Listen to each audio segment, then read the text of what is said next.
Hey everyone, in this video I'll show you how to get shaders with Optifine. Let's get started. First, close Minecraft completely, open your browser and search for Optifine download.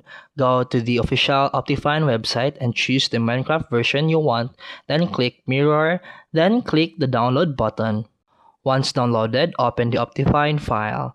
If it doesn't open, install Java first. Then click install and wait for it to finish. After installation, Optifine will be added to your Minecraft launcher.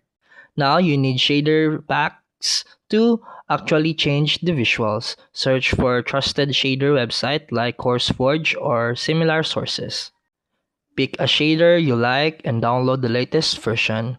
Examples including realistic shaders or ultra performance shaders. Now open the Minecraft launcher, select the Optifine version from your installation list, and after that click play to launch the game.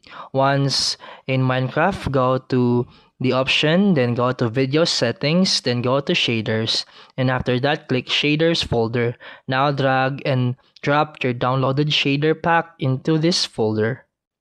And after that, go back into Minecraft and select your shader pack. It will activate instantly, changing lighting, shadows, water effects, and sky visuals. You can also open shaders options to adjust performance or visual quality depending on your PC. And that's it for today's video. If you found this helpful, please like and subscribe for more videos. See you in the next one.